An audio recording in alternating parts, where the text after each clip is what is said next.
اور ایک جانب تو 15 مارچ کو اب ہم نے دیکھا کہ اسلاموفوبیا کے تدارک کے لیے یہ دن منایا جائے گا، لیکن دوسری جانب پڑوسی ملک بھارت میں اسلاموفوبیا بڑھتا ہی چلا جا رہا ہے.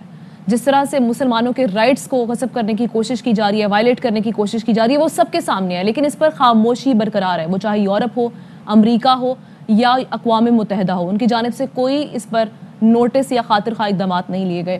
ہم نے دیکھا کہ کرناٹک میں، ریاست کرناٹک میں یہ ہوا کہ مسلم طالبات پر حجاب پہننے کی پابندی لگا دی گئی، جس کو چیلنج کیا گیا وہاں کی ہائی کورٹ میں، لیکن اس ہائی کورٹ نے بھی اس فیصلے کو برقرار رکھا، یعنی پابندی کو برقرار رکھا. اور یہ متنازع فیصلہ جو سامنے آیا اس میں یہ کہا گیا کہ حجاب پہننا خواتین کے لیے لازمی نہیں ہے. یہ بیسیکلی مذہب کا حوالہ اس میں دیا گیا، اور جو چیف جسٹس تھے اوستھی صاحب، ان کا یہ موقف تھا کہ بھائی یہ اسلام میں کوئی فرض نہیں ہے کہ اس طرح سے یہ لباس کا حصہ اس طرح سے نہیں ہے حجاب، تو لہٰذا اس کو ہٹا دیتے ہیں. لیکن مسئلہ وہی ہے کہ وہاں پر جو آواز اٹھائی جا رہی ہے وہ یہ ہے بھیا کہ یہ معاملہ مذہبی آزادی سے متعلق نہیں ہے، یہ شخصی آزادی سے متعلق ہے، یہ سول رائٹس سے متعلق ہے. آپ مذہب کو ایک سائڈ پہ رکھیں، آپ ان کو ہندوستان کا شہری سمجھیں اور بتائیں کہ سول رائٹس میں اگر کوئی حجاب پہنتا ہے یا کوئی سر پہ ٹوپی پہنتا ہے یا کوئی بھی اسکارف لیتا ہے تو اس سے کہاں کسی کے جو گائیڈ لائنز ہیں لباس سے متعلق وہ وائلیٹ ہو رہی ہیں. اب ایک اور چیز یہ ہے کہ اب اس کا یہ ہوگا کہ جس طرح سے ہائی کورٹ کا فیصلہ جو آ جاتا ہے تو وہ پھر پریسیڈنٹس بن جاتے ہیں. پریسیڈنٹ اس طرح سے بن جاتے ہیں کہ اب دوسری ریاستیں جو انتہا پسند، یہاں پر بی جے پی کی حکومت ہے، دوسری ریاستیں بھی اس فیصلے کو نظیر بناتے ہوئے کہتے ہیں کہ جی اس ہائی کورٹ کا فیصلہ ہے، ہم بھی یہی چیز کرنے جا رہے ہیں، کون روکے گا. بالکل. لیکن جہاں پر آپ سول رائٹس کی بات کریں، وہاں پر جو سول رائٹس کی تنظیمیں ہیں، انسانی حقوق کی تنظیمیں جو بھارت کی ہیں، وہ بھی اس کی مذمت کریں، کنڈیم کریں اس کو. اس معاملے کو یہ کہا جا رہا ہے کہ یہ شخصی آزادی بھی چھیننے کی کوشش کی جا رہی ہے. یہ ہم پر ڈیپینڈ کرتا ہے کہ ہم کس طرح سے جائیں گے، اس کو یونیفارم سے نہ منسوب کیا جائے. لائک آئی سیڈ کہ بھائی آپ ایک سیکولر ڈیموکریسی ہیں. ہاں جی. ایسا تو ہمارے پاکستان میں یہ چیز نہیں ہوتی. ویسے تو پاکستان کو اب بڑا تنقید کا نشانہ بناتے ہیں کہ جی یہ وہ فلانا، لیکن پاکستان میں اقلیتوں کے ایک تو حقوق بھی محفوظ ہیں اور جنرلی سب کو پراپرلی ٹریٹ کیا جاتا ہے. اس طریقے سے نہیں کیا جاتا کسی کو آبجیکٹیفائی. بالکل ایسے ہی ہے. اور اپوزیشن جماعتیں بھی وہاں کی جو ہیں وہ بھی اس کی مذمت کر رہی ہیں بھرپور انداز میں، لیکن مودی کے سر پر جو اس کا RSS نظریہ ہے وہ سر چڑھ کر بول رہا ہے اور یہ آگے بڑھتا ہی چلا جا رہا ہے، جو کہ بڑا کنسرننگ ہے. اسی پر ہم بات کر لیتے ہیں. سینئر تجزیہ کار پریا مقبول جان صاحب نے ہمیں جوائن کیا ہے. سر بہت شکریہ آپ کے وقت کا. یہ کہیے گا کل جو کرناٹک ہائی کورٹ کا فیصلہ آیا اور یہ متنازع فیصلہ آیا کہ جی حجاب پر جو پابندی ہے اس کو برقرار رکھا جائے، اور ان کے جو ریمارک سامنے آئے، اس پر آپ کیا کامنٹ کریں گے؟ وجہ سر یہ ہے کہ اس کا نتیجہ کیا نکلے گا. اس کا نتیجہ یہ نکلے گا کہ 22 کروڑ مسلمان اب کسی عزت و توقیر کے ساتھ اپنے کیس کو ڈیفینڈ نہیں کر سکیں گے. اب کیا ہوگا؟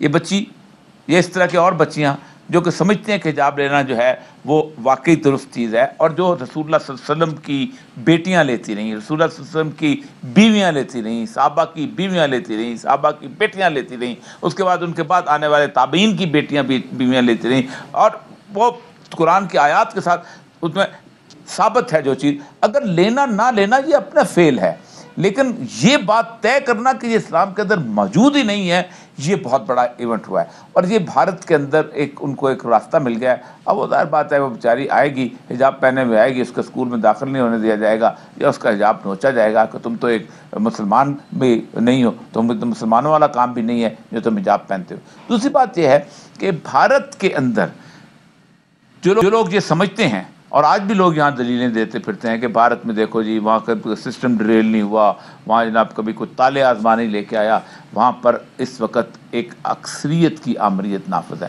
ٹرنی آف میجورٹی.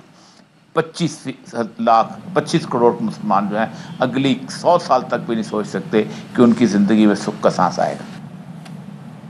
اچھا جی، اب ذرا یہ بتا دیجئے گا کہ یہ ایک جانب تو ہم دیکھ رہے ہیں کہ مسلمانوں کو آپ کسی طرح سے بھی آزاد نہیں چھوڑیں، مذہبی آزادی ہو، سول رائٹس ہو، یہ کوئی اور معاملہ. دوسری جانب RSS کے جو غنڈے ہیں وہ نہ صرف یہ کہ کھلے عام دندناتے بھی پھر رہے ہیں بلکہ اقلیت کوئی بھی ہو اس کو تنگ بھی کرتے ہیں.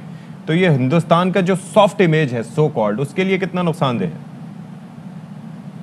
کوئی بھی معاشرہ جو ہے نا وہ اصل میں رسول اکرم صلی اللہ علیہ وسلم کی ایک حدیث ہے. آپ صلی اللہ علیہ وسلم نے فرمایا کہ کوئی معاشرہ جو ہے وہ ظلم پر تو قائم رہ سکتا ہے, مطلب جبر پر تو قائم رہ سکتا ہے, لیکن ناانصافی کی بنیاد پر قائم نہیں رہ سکتا. کفر پر تو قائم رہ سکتا ہے, لیکن ناانصافی کی بنیاد پر قائم. اگر آپ کافر بھی ہیں اور انصاف کرتے ہیں تو معاشرہ قائم رہ جاتا ہے, لیکن اگر آپ کافر ہیں اور ناانصاف بھی ہیں تو اس کا مطلب کہ معاشرہ خراب ہو جائے گا. اور بھارت کے اندر اس وقت جو صورتحال ہے, اس صورتحال میں RSS نے خود بھارت کے لیے مسائل بنا دیے ہیں. آپ خود سوچیں کہ 18 ریاستیں ایسی ہیں کہ جس کے اندر ان کے خلاف موومنٹ چل رہی ہے, اور اس کے ساتھ ساتھ گلی گلی محلہ محلہ مسلمان ساتھ ساتھ رہتے ہیں. اگرچہ کہ اس وقت دنیا سب سے بڑا گھیٹو جو ہے وہ بھارت کے اندر جوہا پورہ کا ہے, جس میں 7 لاکھ مسلمان رہتے ہیں, اور اورنگ آباد احمد آباد کے ساتھ ہے, اور اس کے اندر نہ بجلی ہے, نہ پانی ہے, نہ فیسلٹیز ہیں. دلت سے زیادہ بری حالت کے اندر مسلمان رہتے ہیں. دلت جو ہے وہ 40% پاورٹی لائن ہے, مسلمان 38% پاورٹی لائن میں. ہوتا کیا ہے ایسے معاشروں کے اندر؟ ہوتا ہے کہ جب آپ ظلم کرنے کے چل پڑتے ہیں تو جو بلی کو جب دیوار پہ لگاتے ہیں تو پھر واپس پلٹتی ہے, تو پھر اس کے بعد ہوتا یہ ہے کہ وہ اور کچھ نہیں تو کسی کی آنکھیں ضرور نوچ لیتی ہیں. ایک آدمی جس کو پتہ ہو کہ مجھے موت آنی ہے, وہ کہتا ہے کہ میں 2 لوگوں کی جان لے کے مروں. اچھا, اور یہ مقبول صاحب یہ کہیے گا, جس طرح سے ہم دیکھتے ہیں کہ مائنورٹی کے رائٹس پہ بات تو بہت کی جاتی ہے, وہ چاہے امریکہ ہو, اقوام متحدہ ہو یا مغربی ممالک ہوں, لیکن اس ایشو پر یہ بھی آپ دیکھ رہے ہیں اقلیتوں کے رائٹس کی بات ہے, تو اس پر بات کیوں نہیں کی جا رہی؟ گزشتہ تقریباً 9/11 کے بعد جو سب سے اہم ترین چیز ہے وہ اسلامک فوبیا ہے, اور اسلامک فوبیا صرف انڈیا کے اندر نہیں پورے یورپ کے اندر ہے. حجاب والی عورتوں کے اوپر تیزاب پھینکنا, ان کو قتل کرنا, ان کا پیچھا کرنا, ان کے اوپر یہ یورپ جیسے جو اپنے آپ کو مہذب معاشرہ کہتا ہے اس کے اندر ہوتا ہے.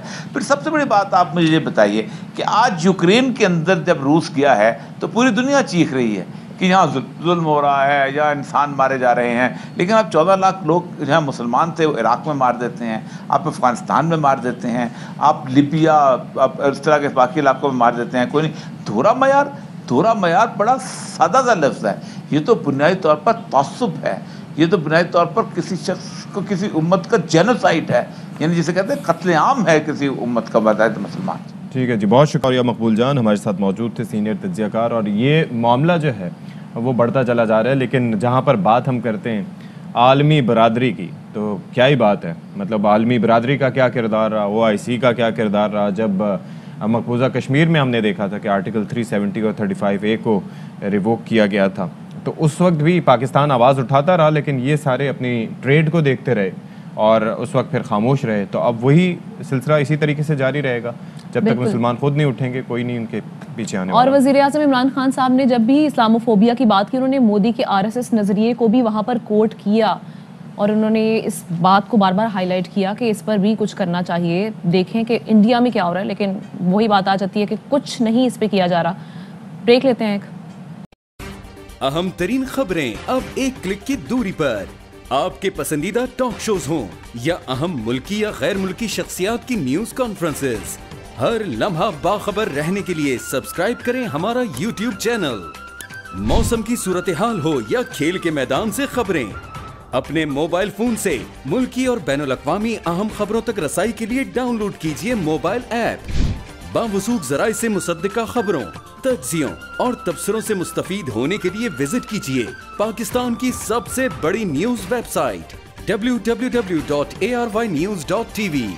ان سب کے علاوہ پاکستان کا سب سے بڑا فیس بک پیج ہو, سب سے بڑا نیوز انسٹاگرام اکاؤنٹ یا پھر ٹویٹر, ARY نیوز پہنچا رہا ہے خبریں سب سے پہلے آپ تک, تاکہ آپ رہیں ہر لمحہ باخبر.